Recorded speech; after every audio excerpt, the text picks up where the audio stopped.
पलामू जिला, और पलामू जिला के लिए तीसरी बिग अपडेट है, तीसरी खुशखबरी है। इससे पहले पलामू जिला का पीआरटी और टीजीटी शिक्षक का जो कोर्ट के आदेश के आधार पर जो अभी नियुक्ति हो रही है उसका वीडियो अपलोड कर चुका हूँ, उसका व्यू भी अच्छा गया है।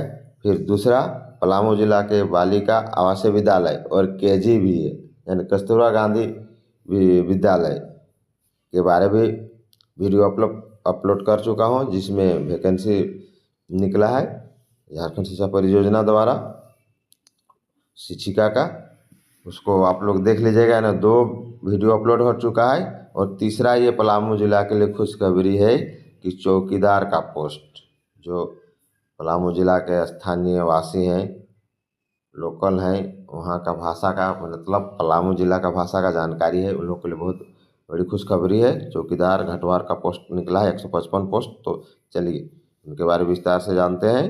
तो हेलो दोस्तों, आपका मेरा चैनल में आपको स्वागत है। अगर आप नए हैं तो चैनल को सब्सक्राइब कर लीजिए और देखिए पलामू जिला के बाद एक से एक बिग अपडेट ला रहा हूँ, और आप एक सर्विस लेते जाइए और सुनते जाइए। तो देखिए, ये जो है रिक्त पदों की संख्या, पद का नाम चौकीदार, रिक्त पदों की संख्या 155 है। ये न्यायालय के आदेश में ये भी जुड़ा हुआ है न्यायालय के आदेश से, क्योंकि कुछ चौकीदार लोग केस किए हुए थे तो उन लोग के लिए कुछ प्रिफरेंस मिलेगा। बाकी जनरल का भी बहाली है, उनके अलावे और दूसरों को भी वहाँ नियुक्ति लिया जाएगा। तो देखिए क्या है, कोटि रिक्त अनारक्षित देखिए 76 है, आर्थिक रूप से कमजोर 13 है, अनुसूचित जाति के लिए कुछ नहीं, अनुसूचित जनजाति के लिए 30 है, ओबीसी 1 के लिए 10 और 2 के लिए 24, कुल 155। झारखंड सरकार जिला स्तरीय मुफसिल स्थापना के लिए आदर्श आरक्षण यानी जिला स्तरीय जो आरक्षण है वो व्यवस्था लागू रहेगा। और क्षैतिज आरक्षण है, देखिए क्षैतिज आरक्षण मतलब 155 में जो प्रत्येक कोटा में जो बांटा हुआ है उसमें फिर कुछ परसेंटेज बांटा हुआ है, जिसमें देखिए पर्यटन, कला, संस्कृति के लिए 2 पद आरक्षित रहेगा, 2, ठीक है। खेलकूद कोटा के लिए, कार्मिक विभाग के लिए फिर इसमें है कि निषक के लिए 4%। उसके बाद अनुसूचित जनजाति के आरक्षण कोटे में से 2% आदिम जनजाति के लिए। उसके बाद आपका है महिलाओं के लिए फिर 5%, मतलब आरक्षण में आरक्षण। अब शैक्षणिक योग्यता, चौकीदार के पद पर नियुक्ति हेतु न्यूनतम शैक्षणिक योग्यता आपको क्या करना है, क्या योग्यता होना चाहिए, तो शिक्षण संस्थाओं या बोर्ड से 10वीं पास होना चाहिए। आपको सिर्फ मैट्रिक पास या समकक्ष होना चाहिए। 1 अगस्त 23 तक आपका परीक्षा उत्तीर्ण का सर्टिफिकेट हो जाना चाहिए। कहने का मतलब अगस्त 23 तक आपको सर्टिफिकेट मैट्रिक का हो जाना चाहिए। चरित्र, अभ्यर्थी का चरित्र अच्छा हो या आपराधिक इतिहास नहीं हो, कैरेक्टर ही देखा जाता है। चरित्र प्रमाण पत्र स्थानीय थाना से निर्गत मान्य होगा, इस आवेदन के साथ जमा करना अनिवार्य होगा। उम्र सीमा, आयु गणना 1 अगस्त 2023 से की जाएगी। 1 अगस्त 23 को कम आपका 18 साल हो जाना चाहिए। अधिकतम उम्र, तो अनारक्षित में अधिकतम 35 साल, पिछड़ा वर्ग में और 2 साल जोड़ दीजिए 37 साल, पिछड़ा वर्ग का महिला में 38 साल, अनुसूचित जाति जनजाति के लिए 40 साल। उसके बाद देखिए, विभागीय पत्रांक 307 रांची दिनांक 18/1/23 के अनुसार पूर्व से अवैतनिक रूप से चौकीदार के रूप में कार्यरत करने वाले सभी अभ्यर्थी माननीय झारखंड उच्च न्यायालय के न्यायालय से प्रभावित आच्छादित के लिए उम्र सीमा को एक बार नियुक्ति प्रक्रिया के लिए शिथिल किया जाता है। इसमें आपको ध्यान देना है कि जो पहले से अवैतनिक रूप से मैंने बिना वेतन का वहाँ पलामू जिला के अंतर्गत चौकीदार के पद पर कार्य कर चुके हैं, बहुत बढ़िया, इसको बढ़िया समझिए, उनके लिए उम्र सीमा को शिथिल कर दिया जाए। कहने मतलब उनका उम्र सीमा से मतलब नहीं, चाहे जितना भी उम्र है उनको लिया जाएगा, इसका अर्थ यही हुआ, ठीक है। उसके बाद अभ्यर्थियों को संबंधित बीट का अस्थायी निवासी होना चाहिए। आप वहाँ का चौकीदार रहेगा तो वहाँ का भाषा जानना होगा ना, पलामू जिला का जो भाषा है वो जानना होगा। अगर दूसरे जिला में रहते हैं लेकिन वहाँ का भाषा जानते हैं तो आप एलिजिबल है। रिक्त पदों की बीट संख्या संबंध ग्रामों की सूची परिशिष्ट संघ। अभ्यर्थी आपको साइकिल चलाने का ज्ञान होना चाहिए। नियुक्ति प्रक्रिया, आपको 50 अंक की लिखित परीक्षा ली जाएगी। लिखित परीक्षा में सामान्य ज्ञान और स्थानीय भाषा रहेगा। लिखित परीक्षा में न्यूनतम आपको 30% अंक लाना है। सफल उम्मीदवारों को सूची संख्या 1/3 की संख्या से तैयार की जाएगी। ठीक है, इसका मतलब हुआ कि टोटल एग्ज़ाम जो होगा उसमें से जितना सीट रहेगा यानी 155 का 3 गुना लिया जाएगा। उसके बाद फिर उसमें से छांटा जाएगा। क्लियर हो गया। लिखित परीक्षा का पाठ्यक्रम सामान्य ज्ञान, स्थानीय भाषा संबंध 50 बहुविकल्प प्रश्न, जिसके लिए 1.5 घंटे का समय होगा। गलत उत्तर के लिए कोई कटौती नहीं की जाएगी। 50 अंक की होगी, जिसमें ऑप्शन रहेगा 1 2 3 4 ABCD। आपको सही उत्तर लिखना है। सही उत्तर लिखेगा तो आपको फुल मार्क्स मिलेगा, और गलत के लिए आपको अंक नहीं काटा जाएगा, लेकिन गलत रहेगा तो आपको 0 नंबर हो जाएगा। ठीक है। शारीरिक माप, अब हम लोग शारीरिक माप में जाते हैं। यानी परीक्षा के बारे में डिटेल समझ गए। 50 अंक की परीक्षा होगी, सामान्य ज्ञान और स्थानीय भाषा का होगी। आपको 30% अंक लाना है, और जो उसमें मेरिट उसमें जो लिया जाएगा यानी 155 का 3 गुना 1/3 तक लिया जाएगा। उसके बाद फिर जब फाइनल होगा, फाइनल ये होगा कि जो चौकीदार के पद पर कार्यरत हैं उन लोग के लिए भी कुछ छूट दिया गया। चलिए आगे हम लोग देखते हैं क्या छूट दिया गया है।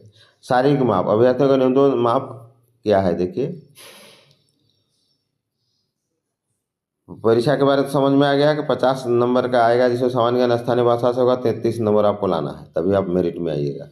3 गुना को पहले लिया जाएगा, उसके बाद फिर आपको लास्ट सिलेक्शन में फिर उसका 1/3 जो बचेगा, जितना सीट है उतना को लिया जाएगा।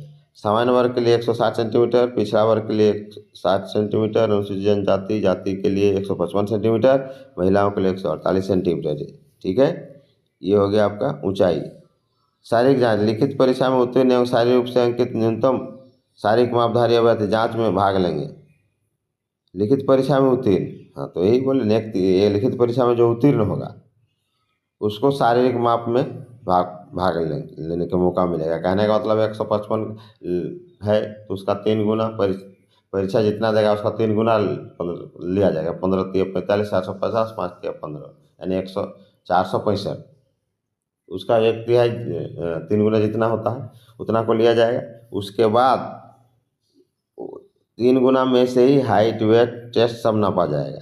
फिर उसमें से 155 फिर लास्ट सिलेक्शन में लिया जाएगा, जिसमें चौकीदार लोग को वेटेज दिया जाएगा। देखिएगा आगे क्या है। अब देखिए 1 मील पुरुष के लिए 5 मिनट पहले, 5 मिनट के बाद 6 मिनट तक। देखिए इसमें है, कर लेते हैं तो आपको 20 अंक दिया जाएगा। और 5 मिनट पहले करते हैं तो आपको 20 मिनट दिया जाएगा। 5 मिनट के बाद या 6 मिनट तक 10 अंक। ठीक है, यानी आप 5 मिनट या 5 मिनट से पहले अब कंप्लीट कर लेते हैं दौड़ को, 1 मील दौड़ को, तो आपको 20 अंक मिलेगा। और 5 और 6 के भी दौड़ते हैं तो आपको 10 अंक मिलेगा। अधिक समय लेने वाले आउट समझिए। महिलाओं के लिए 8 मिनट या पहले 20 अंक, 8 मिनट या 10 मिनट के बीच 10 अंक, अधिक समय लेने पर निर्हित मैंने बाहर हो जाएंगे। क्लियर हो गया। इस तरह बैठे जाएगा। उसके बाद माननीय उच्च न्यायालय द्वारा रांची के, देखिए इसमें जो दिया गया है पारित आदेश के आलोक में दिनांक 19/9/2009 के तहत अवैतनिक रूप से जो चौकीदार के रूप में काम कर रहे हैं उसको वेटेज दिया जाएगा। क्या वेटेज दिया जाएगा? तो उनको जो न्यायालय के आदेश के अद्भुत प्रभावित आच्छादित अभ्यर्थी के संबंध में साक्ष्य आधारित संपुष्ट के उपरांत 2 अंक प्रत्येक पूर्ण वर्ष, मतलब जितना साल के हैं पूर्ण साल में 2 अंक दिया जाएगा। यानी 10 साल के हैं तो 10 दूनी 20 अंक, 5 साल के हैं तो 5 दूनी 10 अंक, लेकिन पूरा पूरी होना चाहिए। 5 तो पूरा 5, 4.5 के हैं तो 4 का जुटेगा, 4.5 के हैं तो 4 का जुटेगा, 4 दूनी 8 हो जाएगा। ठीक है, क्लियर हो गया। लेकिन आपको 20 अंक से ज़्यादा नहीं मिलेगा। 10 साल के हैं तो 20 मिलेगा, यानी 11 साल के हैं तो 11 दूनी 22 नहीं मिलेगा, 15 साल के हैं तो 15 दूनी 30 नहीं मिलेगा, आपको 20 ही मिलेगा। ठीक है, ये क्लियर हो गया। मेधा सूची लिखित परीक्षा के प्राप्त अंक को शारीरिक जांच के प्राप्त अंक का अनुभव से प्राप्त अंक के आधार पर किया जाएगा। मेधा सूची बोले 155 का 3 गुना सबसे पहले परीक्षा होगा 50 अंक का, उसका 3 गुना रख लिया जाएगा। उसका 3 गुना में जितना आया उसके बाद आपको शारीरिक जांच होगा, जिसमें दिया है महिला पुरुष को अलग अलग है, उसमें आपको जितना अंक आएगा। उसके बाद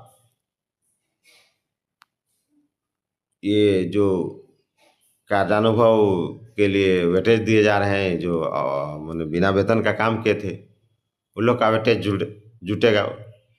उसके बाद मेरिट बनेगा, मेरिट में 155 को लिया जाएगा। अब आगे देखिए, मेधा सूची में लिखित प्राप्त अंक शारीरिक जांच में प्राप्त अंक कार्यानुभव के प्राप्त अंक के आधार पर तैयार हो जाएगा। आपको लिखित में जो आएगा शारीरिक जांच में आएगा कार्यानुभव, कार्यानुभव में तो सिर्फ चौकीदार लोग जो पहले से काम कर चुके थे वही लोग आएंगे। ठीक है। चिकित्सा परीक्षण, नियुक्ति के पूर्व सफल चयनित अभ्यर्थियों के स्वास्थ्य की जांच की जाएगी।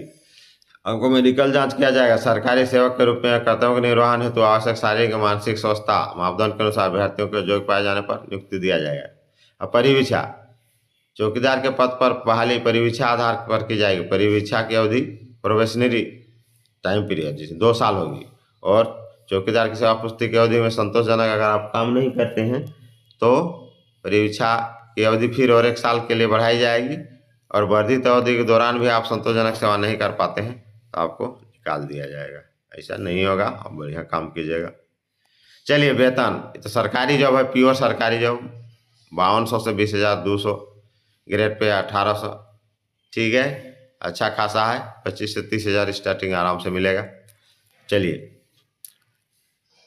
आवेदन की प्रक्रिया, उपयुक्त योग्यता अर्हता रखने वाले उम्मीदवार को संलग्न भी पत्र में आवश्यक अंक एवं प्रमाण पत्रों की स्व अभिप्रमाणित प्रति अपने से अटेस्टेड कीजिएगा, किसी से अटेस्टेड करने का जरूरत नहीं है। आरक्षण के दावा है तो सक्षम पदाधिकारी द्वारा निर्गत आवासीय प्रमाण पत्र, जाति प्रमाण पत्र, चरित्र प्रमाण पत्र, जन्म तिथि संबंधित शैक्षणिक प्रमाण पत्र तथा आवेदन पत्र के साथ स्व अभिप्रमाणित 2 पासपोर्ट साइज फोटो संलग्न करते हुए 20 जुलाई 24 तक आवेदन निबंधित डाक से जमा कराया जा सकता है। दिनांक 20 जुलाई 24 के बाद प्राप्त आवेदनों पर विचार नहीं किया जाएगा। याद रखिए, अंतिम तिथि 20 जुलाई। ठीक है, किसी अन्य कार्यालय में आवेदन जमा नहीं करना है, तो नहीं तो आवेदन निरस्त हो जाएगा। निबंधित डाक द्वारा ही करना है। आवेदन को बंद लिफाफे पर स्पष्ट रूप से विज्ञापन संख्या, पद, ठीक है, विज्ञापन संख्या, पद अंकित कर केवल निबंधित डाक स्पीड पोस्ट से भेजा जाएगा। किसी भी स्थिति में हाथों हाथ आवेदन स्वीकार नहीं किया जाएगा। आगे, अन्य विवरणिका, जिला विवरणिका, जिला का एकीकृत, ये जो है, हाँ वो बोल रहा है जिला में जो वेबसाइट है उसको आप देख सकते हैं।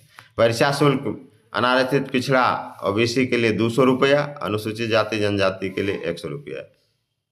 ठीक है, जो पोस्टल ऑर्डर बैंक ड्राफ्ट उपायुक्त के नाम से पलामू में दे। अब जो बनाएगा पोस्टल ऑर्डर या बैंक ड्राफ्ट, उसमें उपायुक्त पलामू के नाम से देना है। ठीक है। परीक्षा की तिथि दैनिक स्थानीय समाचार पत्रों के माध्यम से अलग से प्रकाशित की जाएगी। परीक्षा की तिथि समाचार पत्रों में प्रकाशित की जाएगी। समाचार पत्र देख लीजिएगा, और नहीं तो मेरा वीडियो देखिएगा। इसलिए ना आपको बोले कि आप सब्सक्राइब कर लीजिए। सब्सक्राइब कर लीजिएगा तो आपको कोई टेंशन नहीं रहेगा, आपका नोटिफिकेशन जाते रहेगा। अब इसको सब्सक्राइब कर लीजिएगा, आपको सब A to Z जानकारी मिल जाएगी, आपको कुछ नहीं करना है। उक्त विज्ञापन में निहित सरकार द्वारा प्राप्त निर्देश अथवा माननीय उच्च न्यायालय के न्यायाधीश से प्रभावित होगा। देखिए, आवेदन भेजने का पता क्या है? उपायुक्त पलामू का कार्यालय, जिला चौकीदार, शाखा पलामू, समाहरणालय भवन, ब्लॉक ए, पिन 822101, झारखंड। इसको ध्यान से देखिए, ये पता भेजेगा 822101। उपायुक्त पलामू का कार्यालय, जिला चौकीदार, शाखा पलामू, समाहरणालय भवन, ब्लॉक ए, पिन 822110, झारखंड। और इसके अलावा आपको कोई दिक्कत हो तो आप हमको कमेंट कीजिए, कमेंट में पूछिए, आपको सब पता चल जाएगा। विज्ञापन संख्या देखिए, वहाँ देना होगा आपको लिफाफा में, विज्ञापन संख्या 1/2024, इसको याद रखिएगा। आवेदन की अंतिम तिथि 20/7/2024, विज्ञापन संख्या 1/2024, और इसको फटाफट 27 जुलाई से पहले भेज दीजिए। ये गवर्नमेंट जॉब है और बहुत अच्छा जॉब है, और वीडियो देखते रहिए और न्यू अपडेट लेते रहिए और नौकरी करते रहिए। जोहार झारखंड। जय हिंद।